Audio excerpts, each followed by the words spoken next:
Ala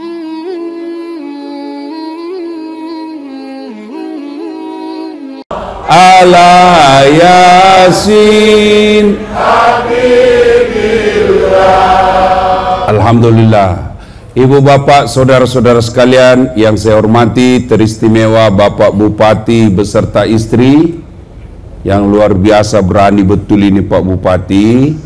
Tapi bapak-bapak perlu tahu, kalau ada suami yang ngewel soal poligami banyak cerita, hakul yakin tidak akan terjadi itu. Itu hanya di mulut saja. Kalau diam-diam, waspada ibu. Kalau percaya saya Bupati, selama bapak suka ngomong soal poligami, tidak bakal terjadi. Tapi ibu-ibu yang suaminya diam-diam, tidak pernah ngomong soal poligami, hati-hati. Pak JM diam-diam.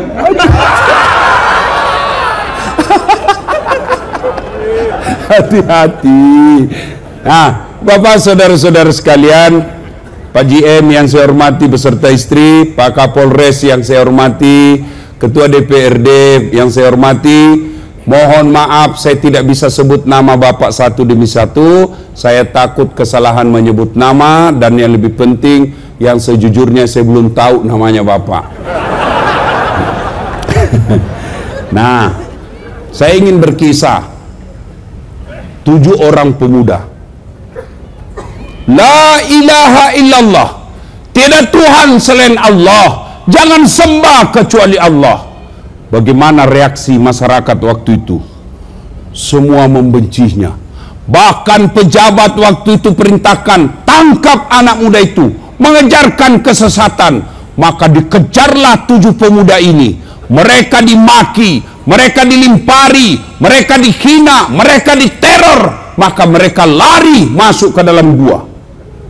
Begitu masuk dalam gua, sebelum mereka tidur, mereka berdoa kepada Allah, ya Allah, rahmati kami, lindungi kami dari orang-orang jahat, selamatkan akidah kami ya Allah. Mereka tidur. Al-Quran jelaskan, tidak masuk akal. Mana bisa orang tidur 309 hari? 2 hari aja orang tidur sudah bening.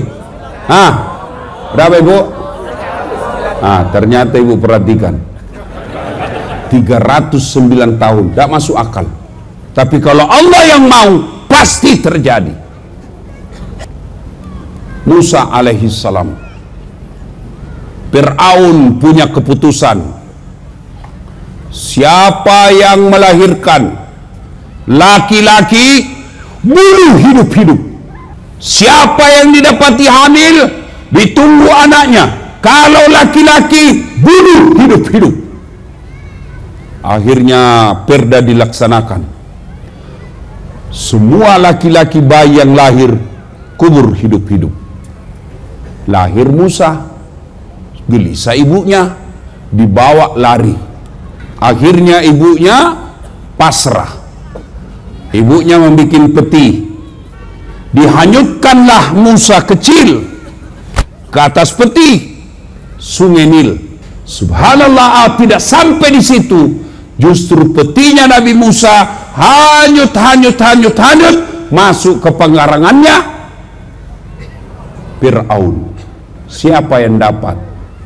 Istrinya Fir'aun. Fir'aun bikin perda bunuh anak laki-laki. Justru Musa alaihissalam besar di dalam rumahnya Fir'aun, laknatullah alaih. Selamat Nabi. Tidak masuk akal, tapi kalau Allah yang mau, pasti terjadi. Banyak lagi kisah-kisah keajaiban dalam Quran, tapi karena waktu yang terbatas, tidak cukup kita ceritakan. Lalu apa hikmahnya? 1, ternyata dari dulu pengusaha dan penguasa kadangkala menjadi lawan dalam dakwah.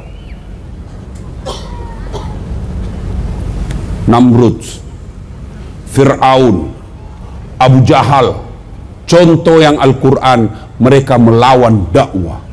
Tapi alhamdulillah di Cilacap, bupati kita mendukung dakwah. Mana buktinya? Saya diundang ceramah. Bahkan beliau katakan, Istri saya Ustadz tiap malam dengar ceramah. Saya tidak tahu apakah setelah itu ibu ikhlas suami kawin lagi.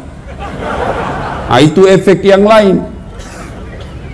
Tiap malam, alhamdulillah. Kalau seorang bupati, seorang GM, Kapolres, Dandim, jabatannya ketua DPR, jabatannya tidak memudahkan masuk surga, keliru dan rugi besar. Coba kau Pak Bupati, ada kepala dinas di sini? Boleh angkat tangan kepala dinas Pak? Camat atau kepala dinas? Tidak ada yang hadir? Ada.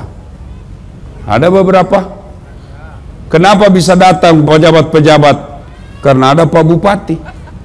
Coba kalau tidak ada bupati, biar dikasih undangan 3 tidak datang.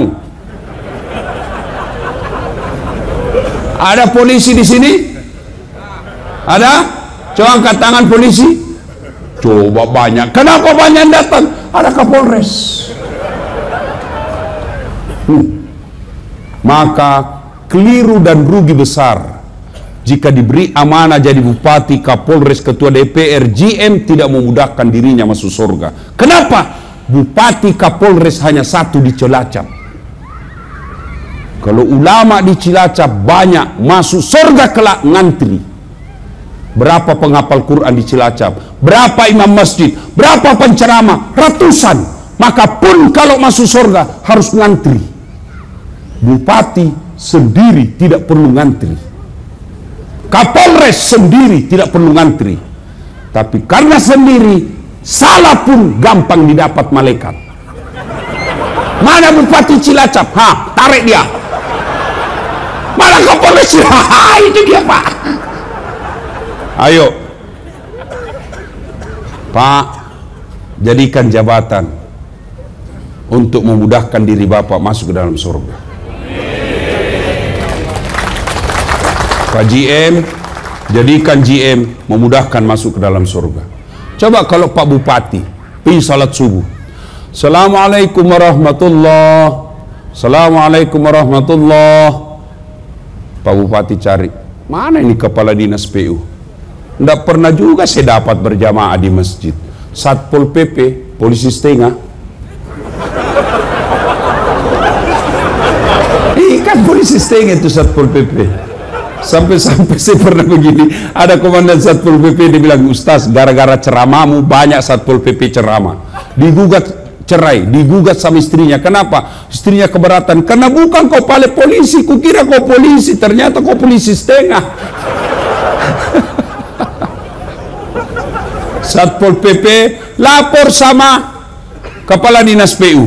Pak Kadis, tadi subuh Bapak dicari sama Pak Bupati. Beliau katakan, ini kepala dinas PU tidak pernah juga didapat di masjid. Besok Pak, subuh jam 4, setengah 4 sudah ada di masjid. Kenapa? Karena dia takut dicopot jabatannya. Begitu juga Kapolres. Kalau Kapolres datang sholat duhur, Assalamualaikum warahmatullahi, Assalamualaikum warahmatullahi. Mana ini Kambim, ini Kasat Bimas. Tidak pernah juga didapat ini Kasat Bimas datang di masjid, baru dia bimbing masyarakat. Tidak pernah ada. Oh besok Pak, belum azan, dia yang azan Pak. Dia nanya punya pejabat, kalau Ustadz, mari saudara-saudara sekalian, paling hanya bahasa di mulut. Begitu dipaksa, apa Ustadz, kok gila? Coba, jangan jadikan jabatan musuh dalam kebaikan. Jabatan Pak ada batasnya, Kapolres ada batasnya, Bupati ada batasnya. Apa batasnya? Pensiun. Bapak Kapolres naik, apa batasnya? Pensiun. Begitu Bapak pensiun, masih boleh pakai baju dinas pangkat. Bapak pakai dikira orang gila. Coba Pak.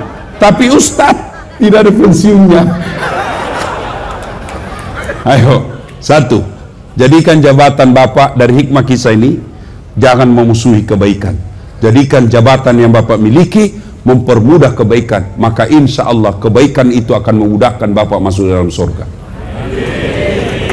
Bagaimana menjadikan jabatan itu menjadi kebaikan? Jangan takabur, jangan sombong, jangan mentang-mentang bupati mau sombong. Apa bupati? 2 periode Pak, 10 tahun. Lepas itu wabillahi taufiq wal hidayah, ganti lagi Pak. Bupati aja ndak boleh sombong, apalagi kamu yang pengangguran. Tapi tadi saya lihat-lihat Pak Bupati, saya ini belum 2 jam saya kenal beliau, tapi rasanya akrab betul. Saya lihat beliau tadi sambutan, saya bilang ini Pak Bupati pasti tidak tahu marah ini orang ini. Senyum aja di mobil, senyum-senyum. Saya bilang pantas awet muda. Kalau saya Pak Bupati, bukan saya kata Bapak tadi, lihat saya lebih muda lagi Pak. Saya ditanya kenapa Ustadz awet muda? Karena saya selalu cita-cita poligami. Cita-cita aja. Karena kalau kita cita-cita Pak, selalu kita rapi, bersih pakai parfum. Tapi kalau tidak ada cita-cita, sisir pun tidak lagi, tidak mau pakai parfum. Sudah ada istri saya. Maka cita-citalah saja Pak. Kalau dikabulkan alhamdulillah, kalau tidak ya nasib. Tapi bu, serius ini bu, suami itu tergantung istri. Wallah, tergantung istri.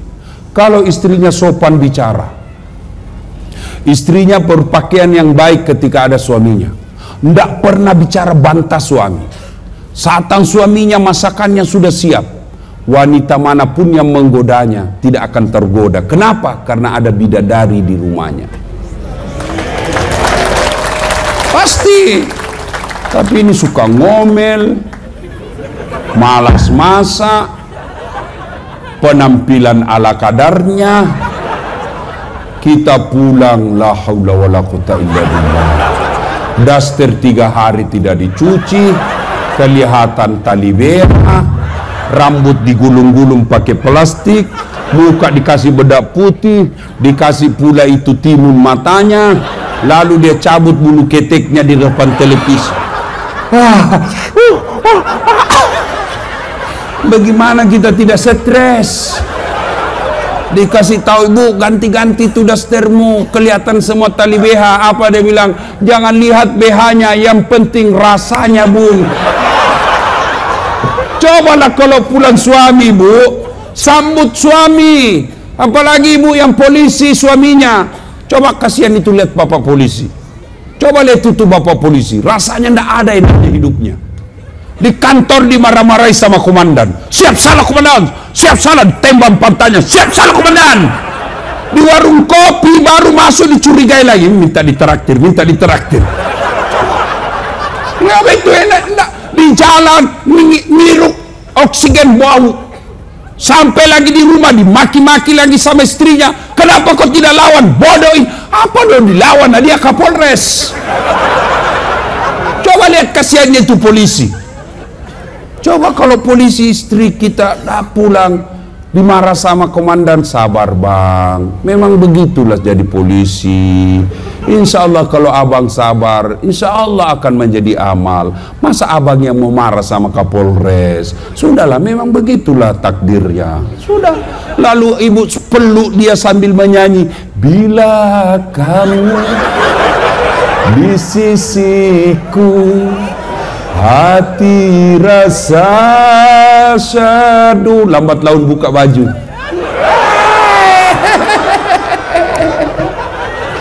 Suami marah-marah, ibu peluk. Suami ibu marah-marah, peluk lagi dari belakang sambil menyanyi, insaflah wahai tenang. Jangan malah pura suaminya sudah pensiun batu-batu, dia pangkulah suaminya sambil menyanyi, dia usap-usap rambutnya. Bila Israel datang menjemput.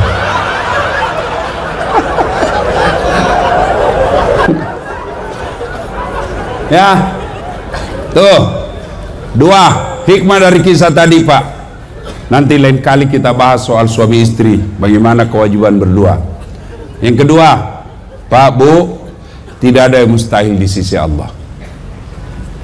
Kita dengar tadi cerita, semua tidak masuk akal, tapi kalau Allah yang mau, jadi.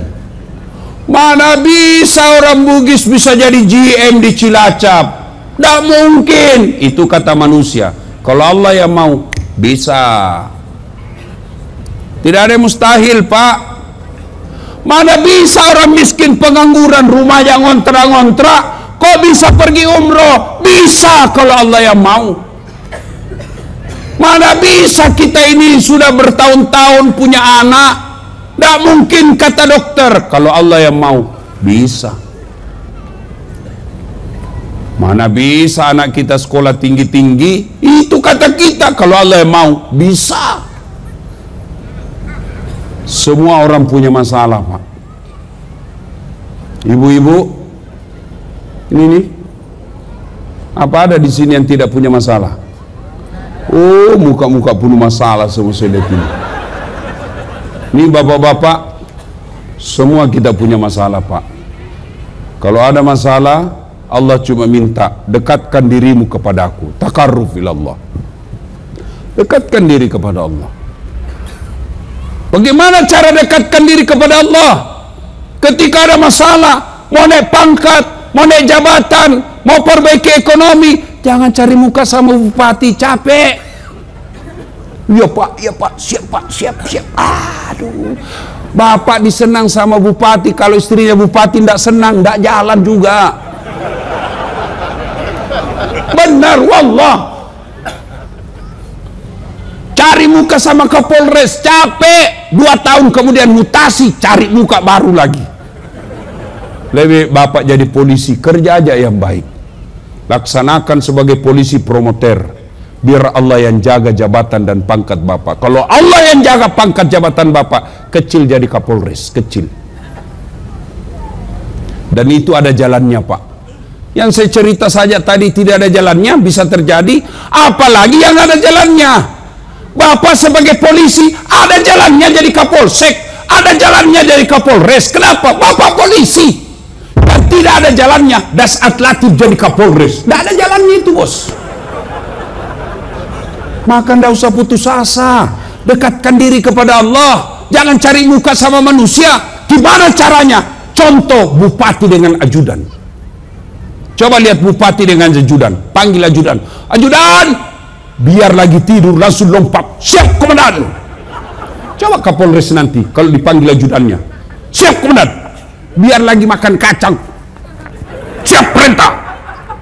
Kira-kira Pak Kapolres ada panggil ajudan. Ajudan, tunggu dulu Pak. Dia injak lehermu. Allah manggil kita 5 kali sehari semalam. Hayya 'alas shalah. Sini, saya kasih kau yang kau mau. Hayya 'alal falah. Sini, saya kasih kau kemenangan. Tapi ada jawaban kita, tunggu. Masih ada rapat. Tunggu, ada tamu. Allah, ya sudahlah, kau urus tamumu. Karena saya cari kau, saya ajak kau. Saya mau kasih kau kemenangan. Saya mau kasih kau kekayaan. Saya ajak kau kemenangan. Tapi kau lebih urus manusia. Sudah, uruslah itu urusanmu. Wajar? 30 tahun jadi polisi tidak bisa lepas dari BRI. Salatullah salamullah ala toha rasulillah. Salatullah salamullah ala yasin. Bu-ibu, ibu nih sengsara.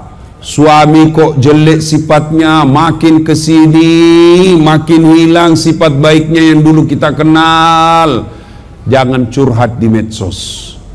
Ibu ambil sajadah, ngadu kepada Allah dalam solat. Namanya solat hajat. Selesai solat hajat, ngadulah ibu. Doa tidak harus menghafal yang ada di buku. Doa tidak harus pakai bahasa Arab. Adik-adik mau lulus fakultas kedokteran, adik-adik mau punya kerja jadi pegawai, mau lulus jadi polisi, jangan nyogok. Karena kalau kau nyogok semua gaji-gajimu haram. Mau jadi anggota DPR jangan nyogok. Karena kalau kau nyogok gajimu sebagai anggota DPR itu haram. maka lebih baik curhat kepada Allah. Ya Allah, saya tidak mampu menjaga suamiku 24 jam. Engkau yang maha menjaga ya Allah. Tidak mungkin saya bisa memarahinya. Aku tidak punya kuasa di hadapan suami saya Allah, tapi Engkau yang punya kuasa segala-galanya. Bimbing dan tuntun suami saya Allah. Pelihara cinta dan kasih sayangnya. Palingkan hatinya kepadaku. Buat dia pusing kalau dia tidak lihat saya dalam 2 jam. Allah kabulkan. Hei Bu, kenapa doa kita biasa tidak dijawab? Karena kita hanya berdoa di medsos, bukan berdoa dalam sholat. Update status, ya Allah lindungi suamiku, ya Allah murahkan rezekinya. Di status, sibuknya itu Tuhan mau baca statusmu. Yang ketawa, saya serius ini. Maka ibu, yang kedua, kenapa doa tidak diijabah Allah? Karena ibu berdoa tidak paham apa yang ibu minta. Tapi dia bahasa Arab, bingung malaikat. Apa maksudnya ini ibu? Dia mau suaminya setia, tapi doa dia baca doa minta hujan. Bingung, makanya.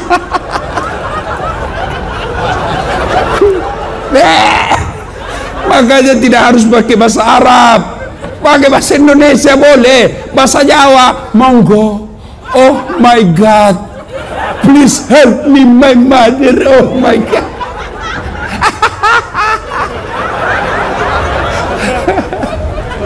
Ya, dah. Saya sudah sholat Ustaz, tapi kok hidup saya susah. Betul Bapak sholat, tapi main-main. Allahu Akbar. Kena Seratul An'amta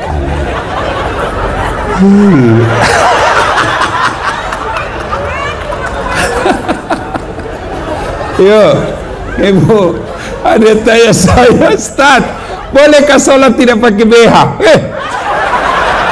Kenapa ibu? Panas di rumah Ustaz, baru pulang pasar. Sudah mau habis asar, jadi saya sholatlah kepanasan. Boleh pakai B, tidak pakai B, boleh Bu, sah. Tapi ibu ndak, namanya ndak beradab. Boleh sah sholatnya, tapi tidak beradab. Ibu menghadap bupati tidak pakai BH. Mohon maaf Pak Bupati, saya buru-buru dilempar kok sama istrinya. Kurang ajar ini menggoda suami saya.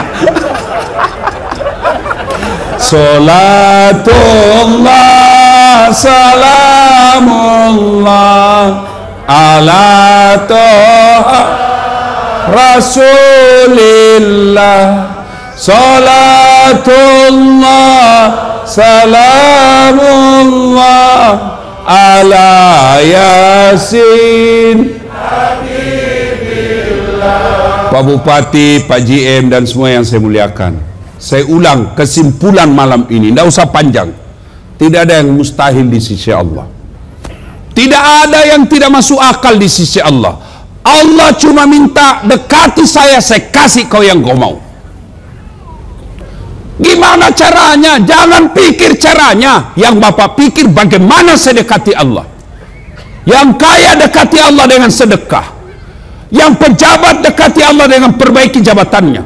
Yang miskin dekati Allah dengan kesabarannya.